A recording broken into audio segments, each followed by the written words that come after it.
Muhammad Nur Sanam. Bismillah. Assalamualaikum. Assalamualaikum Ustaz. Waalaikumsalam warahmatullahi wabarakatuh. Apakah kalau di belakang imam yang kurang bagus dalam mengucap makhraj dan tajwid hurufnya, apakah perlu salat lagi? Dan bagaimana kita kasih tahu dia dengan cara yang bagus, Ustaz? Baik. Yang pertama saya dia ingin imam di masjid di sini, mau diberitahu juga kayaknya takut dia tersinggung. Bagaimana salat sini juga tidak seperti, karena di sini juga dia seperti warisan, dan di sini juga kurang Ustaz menyampaikan fikih imam gitu. Apakah sholat di belakang imam seperti itu tetap sah? baik. Dan bagaimana cara menyampaikannya Ustaz? Baik, saya akan ulangi pertanyaan Anda supaya saya tidak keliru menangkap apa yang Anda sampaikan. Ya, saya ingin memastikan terlebih dahulu. Apa yang Anda tanyakan adalah bagaimana kalau ada kondisi sholat di belakang satu imam, kondisinya menjadi makmum, sedangkan imam itu tidak fasih ya dalam membacakan ayat-ayat Al-Quran seperti makhrajnya misalnya tidak tepat, ya kan? Dan kondisi-kondisi lain. Pertanyaan pertama Anda, apakah sah sholat yang ditunaikan atau ada kewajiban untuk mengulang? Itu satu. Yang kedua, kemudian bagaimana cara untuk memperbaiki kondisi itu? Apakah itu yang Anda tanyakan?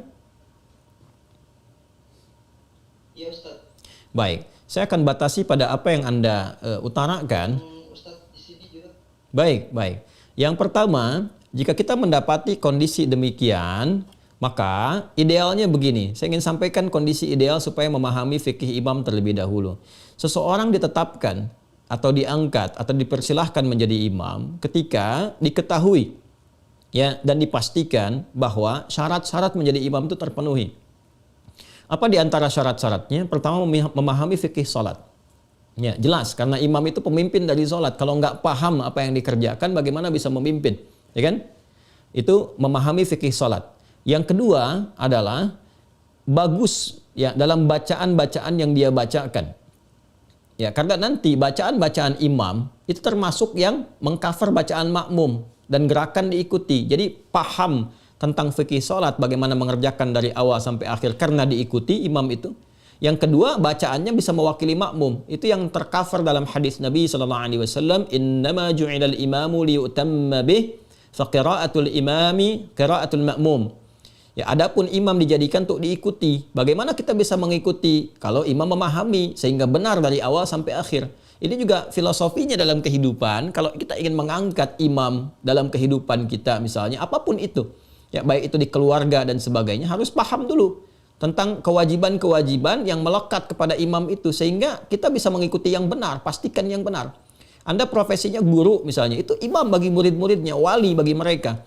Maka jangan memberikan contoh yang tidak baik, pelajari bagaimana menjadi guru yang baik supaya murid-murid menjadi baik. Ya, suami imam bagi istri dan anak-anak di keluarga. Maka pelajari bagaimana fikih rumah tangga dengan benar sehingga nanti keluarga tidak mencontoh yang salah. Ya, ke atasnya lebih besar lagi. Nanti kata Nabi kalau salah memilih fantadhiris sa'ah. Ya, tunggu akan ada masa-masa sulit nantinya gitu ya dan akan menghasilkan atau menghadirkan situasi yang tidak kondusif dalam berkehidupan. Maka ini digambarkan lewat latihan sholat. Sholat itu jadikan ketat. Maka yang pertama dipastikan adalah orang-orang yang paham fikih sholat, bacaannya baik, benar, bagus. Ya, baru nanti di antara sekian yang banyak ada senioritas. Siapa yang paling senior, yang pengalamannya banyak? Kan yang paling senior itu kalau paham fikih sholatnya, bacaannya cukup baik gitu kan. Nah, kemudian baik itu ukuran tajwid ya, bukan ukuran lagu, ingat. Baik itu ukuran tajwid, bukan ukuran lagu. Kadang ada yang irama lagunya bagus, tapi kadang-kadang dengarnya telinga kita panas gitu. Telinganya nggak enak dengar. Kenapa? Karena makhrajnya itu berantakan, sifatnya berantakan. Ini berpengaruh juga. Ya, jadi yang dimaksud ukuran tajwid. Kalau udah ada bagus misalnya dari ukuran fikih salatnya, kemudian bacaannya bagus, lihat dari faktor usia. Ya, usia ini sangat menentukan karena semakin dia senior, ya usianya semakin di atas kita, itu kan sudah makin lama salat. Semakin banyak lama sholat, semakin jauh hubungannya dengan Allah terpatri. Ya, semakin kuat dia, semakin terhubung dengan Allah, semakin cepat doanya terkabul. Itu diantara makna-maknanya. Ya. Nah, kalau ada 3 kondisi ideal ini, selesai.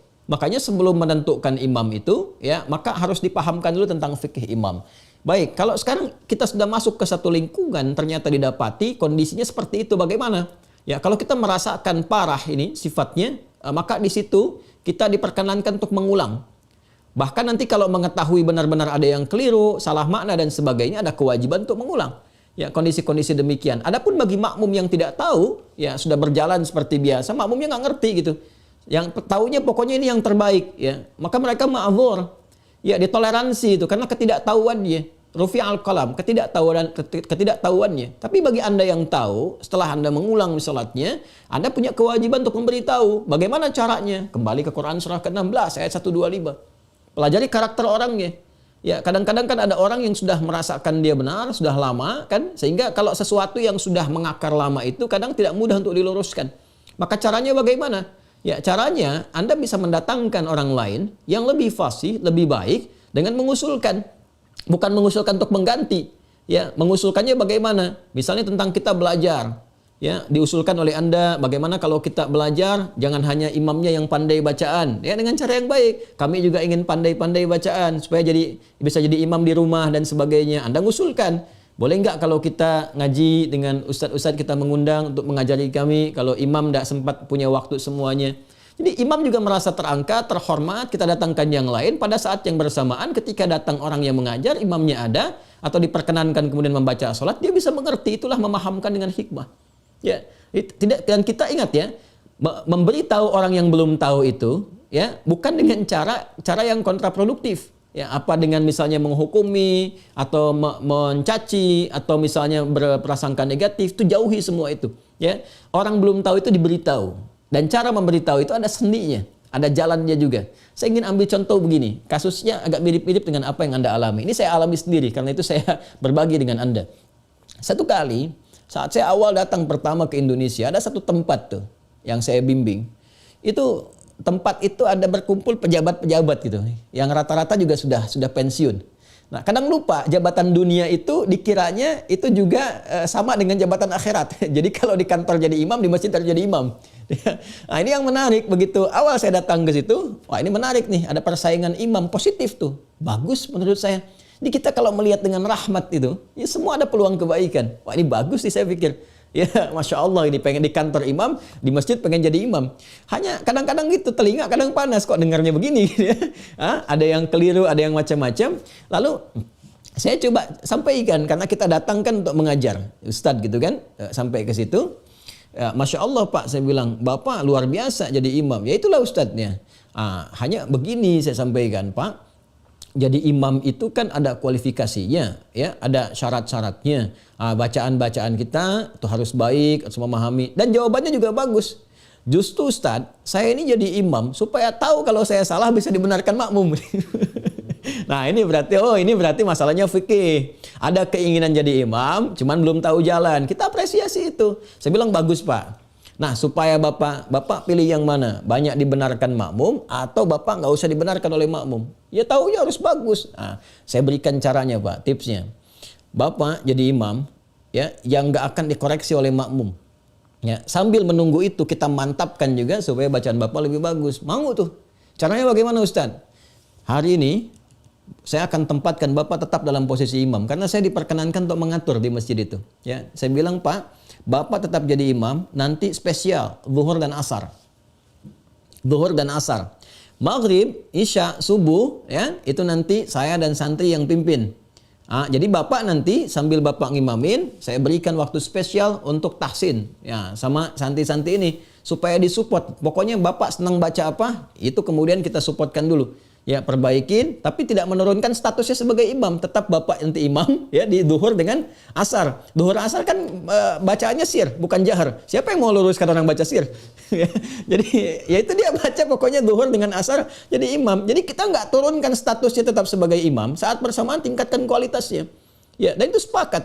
Dan Masya Allah apa yang terjadi? Tetap ngimamin. Pokoknya saya bilang sama Santi, duhur asar, yang ngimamin tetap bapak-bapak ini. Ya, apa yang terjadi? Masya Allah mereka ngimamin senang. Zuhur mereka atur sendiri jadwalnya. Zuhur Bapak A, kemudian asar Bapak B, maghrib, isya, subuh kita datangin yang bagus-bagus. Ya, begitu disampaikan yang bagus-bagus, maju ke depan bacaannya bagus, jamaah makin banyak. Ya, setelah makin banyak kedengaran bagus, nah kita tunjukkan dengan hikmah. Pak, barangkali Bapak mau ngimamin yang maghribnya nanti setelah ini. Oh, nggak usah Ustadz, itu aja itu udah ada bagus katanya. Jadi sudah ada kesadaran di situ. Begitu ada kesadaran, dia ingin meniru. Karena itu kemudian dia belajar. Begitu belajar sudah bagus, kita naikkan. Ya, satu-satu. Pak, Bapak ngimamin ya besok maghrib. Ya, cuman kita nanti ngimamin tempat lain dulu. Tapi santri kita minta untuk pantau. Setelah terdengar, itu Masya Allah.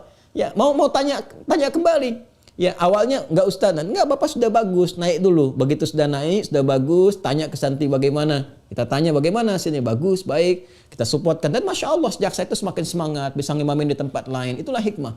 Ya, jadi tidak harus kemudian kita langsung simpulkan, kita hukumi. Kita datang dengan hikmah, dengan ainur rahmah. Ya, maka datangkan dulu orang lain untuk mengajarkan baik-baik, kemudian di situ minta izin kepada imam tadi, ya apresiasi dulu, doakan, minta kepada Allah mudah-mudahan Bapak berkah, semoga disehatkan baik, saya juga ingin seperti Bapak, bisa meneruskan jadi imam dan sebagainya. Boleh enggak? Ya saya misalnya belajar di sini dengan jamaah, kalau Bapak enggak sempat ada ustadz-ustadz lain yang mungkin Bapak referensikan, ngajar dia. Nanti dari situ menyimak, diberi kesempatan untuk ngimamin, pelan-pelan, untuk melembutkan hatinya. Ya, di kesempatan demikian insya Allah Allah akan berikan jalan kebaikan-kebaikan. Wallahu taala alam bissawab.